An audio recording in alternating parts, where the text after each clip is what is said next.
सामाजिक नेता बनाम जाति नेता के इस श्रृंखला में आज मैं आपसे उस विरोध के बारे में बात करूंगा जो मेरे वीडियो पर हो रहा है। उस वीडियो में मैंने कहा है कि ब्राह्मणों मूर्ख मत बनिए, आप देवता हैं, प्रबुद्ध जन नहीं। ब्राह्मण संगठन है एक ब्रह्म सागर, उसके विजय तिवारी जी जो ठाकुर प्रसाद कैलेंडर, चिंताहरण पंचांग और दैनिक जागरण पंचांग के संपादक भी हैं। उन्होंने इसका विरोध करते हुए कहा है कि जिस सम्मेलन में पद्मश्री विद्वान रहते हैं, प्रोफेसर रहते हैं, डॉक्टर रहते हैं, अधिकारी रहते हैं, उनको आप मूर्ख कह रहे हैं। ये उन्होंने सवाल उठाया और उन्होंने जो संदेश भेजा है उस प्रतिक्रिया के स्वरूप में और विरोध के स्वरूप में, मैं चाहूँगा कि मैं आपके लिए पढ़ दूँ ताकि उसके कुछ अंश पढ़ दूँ ताकि उनके विरोध के बारे में आपको ज्ञात हो सके। और देखिए वो क्या कहना चाहते हैं।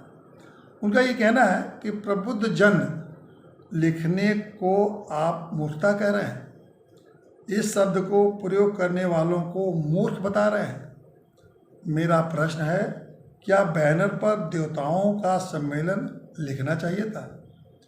चूँकि ब्रह्म सागर संगठन सनातन धर्म को बात करके एक विशेष लक्ष्य लेकर चल रहा है, तो ब्राह्मण सम्मेलन लिखाने के बजाय प्रबुद्ध का प्रयोग कर लिया गया और आपने मूर्ख घोषित कर दिया। निश्चित ही आप देवता या देवतुल्य हो सकते हैं, किंतु प्रबुद्ध जन शब्द का प्रयोग करने वाले ब्राह्मणों का या उन ब्राह्मणों को मूर्ख कैसे कह सकते हैं? उन्होंने संदेश में यह भी कहा है कि इस तरह की बातों का प्रयोग सामूहिक रूप से न करें। एक और बात, आज आम ब्राह्मण की जो स्थिति प्राप्त है, क्या हुआ है? देवता या देवता तुल्य प्रतिष्ठा प्राप्त है।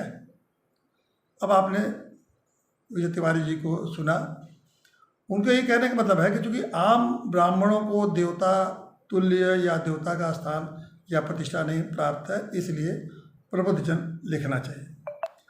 देखिए, मैंने तो कभी नहीं कहा कि आप देवता सम्मेलन लिखिए, लेकिन अब मैं ये कह रहा हूँ कि देवता सम्मेलन लिखा जाना चाहिए। ब्राह्मण देवता सम्मेलन लिखा जाना चाहिए, यह सर्वथा उपयुक्त है।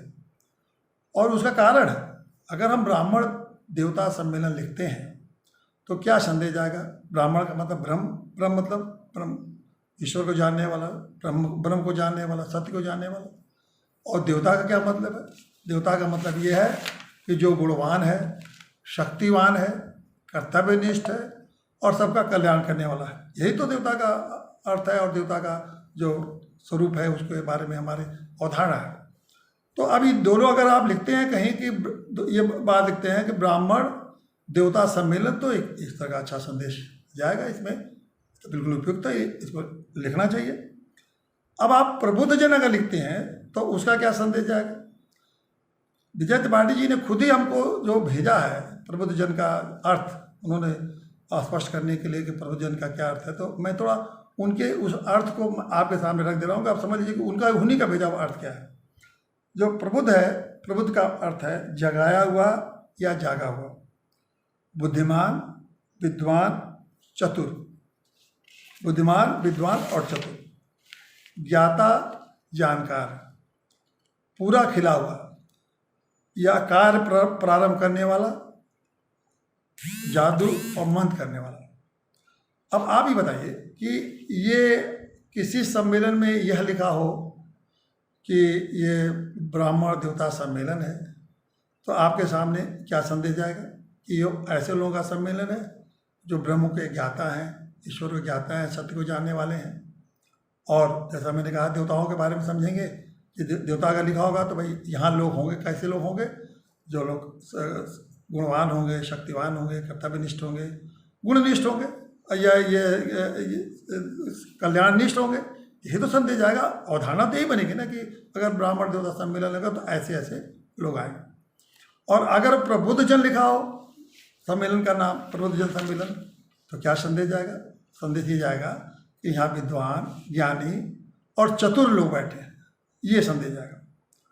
तो मैं इसीलिए मैं ये सवाल आप ही छोड़ता हूँ। अगर ये दोनों चीज़ें लिखी गई हैं कि ब्राह्मण देवता सम्मेलन और प्रबुद्ध सम्मेलन, तो आप हिसाब से क्या लिखना चाहिए?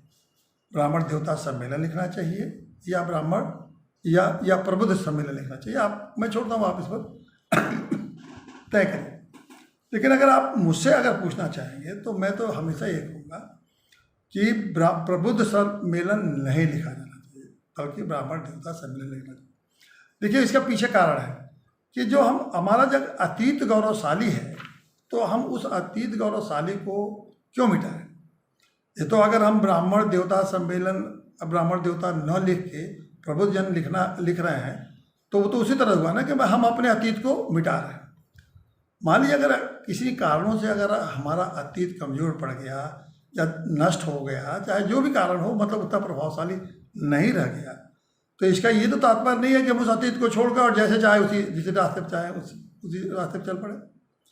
मेरा ये कर्तव्य है कि अगर अतीत मेरा कमज़ोर पड़ गया है तो वर्तमान परिस्थितियों को ध्यान में रखते हुए, वर्तमान बदलावों को ध्यान में रखते हुए उस अतीत को पुनर्स्थापित करें। और अगर हमारा गौरव इस प्रकार का है, ब्राह्मणों का गौरव इस प्रकार का है, जो भी ब्राह्मण है उनका अगर इस प्रकार का गौरव है, तो इस आज के परिस्थितियों में उसको आप संशोधित करके, परिवर्तित करके, अनुकूल बना के, भारत के संविधान में जो व्यवस्थाएं हैं उसके अनुकूल बना के उस गौरव को आप हमें फिर लागू करना चाहिए, पुनर्स्थापित करना चाहिए। अगर हमें ये तो संदेश जानने देना चाहिए कि हम जो ब्राह्मण है वो उसका अतीत का गौरव है और वो सभी के कल्याण करने वाला ये उनका कर्तव्य है, तो सबके कल्याण करने का हमारा गौरव है। हमारे अंदर ये गौरव है, हमारे अंदर या ब्राह्मणों के अंदर ये गौरव है कि वो उनके अंदर गुण है, उनके अंदर शक्ति है, उनके अंदर कर्तव्य निष्ठा है। तो इस गौरव को लेकर और सबके कल्याण की अगर भावना है, तो मैं समझता हूँ कि इससे बेहतर आज के परिवर्तन, आज के परिस्थितियों में जो हालात बने हुए हैं, इससे बेहतर तो अवधारणा कुछ हो ही नहीं सकती है। तो वर्तमान ये परिस्थितियों को ध्यान में रखते हुए अगर हम अपने गौरव को आगे प्रतिस्थापित करते हैं, पुनर्स्थापित करते हैं, तो मैं समझता हूँ कि सर्वथा उचित है और ऐसा हमें करना चाहिए। अब ये देखिए, अब ये मेरा विचार है, हो सकता है कि आप बहुत से इससे सहमत न हो। मेरा विचार है, अगर आप मेरा सहमत हैं या असहमत हैं तो आप हमको आप अपना मैसेज दे सकते हैं। और मेरा व्हाट्सएप नंबर भी है 9415002296। फिर मैं आपको बता दूं कि 9415002296। उस पर भी मैसेज कर सकते हैं कि आप इससे सहमत हैं, असहमत हैं, क्योंकि ये सवाल है। और इस समय खास करके जब ब्राह्मण इसके उत्तर प्रदेश के चुनाव की राजनीति में केंद्र में आ गए हैं और हर प्रकार की बातें हो रही हैं, तो इन बातों पर हमें ज़रूर विचार करना चाहिए और आप सबको विचार करना चाहिए।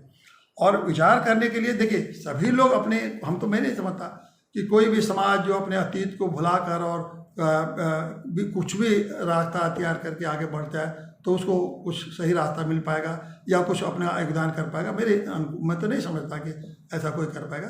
तो अतीत को, गौरव को फिर दोहराता हूँ कि अपने अतीत को, गौरव को वर्तमान परिस्थितियों में पुनर्स्थापित करके हम अगर अपनी शक्ति को, अपने ज्ञान को, अपने कर्तव्य को के प्रति जागरूक होते हैं और सभी समाज के कल्याण के लिए आगे बढ़ते हैं, तो इससे अच्छा कुछ नहीं हो सकता। और आज की देश के समाज को इसी की जरूरत है। वंदे मातरम।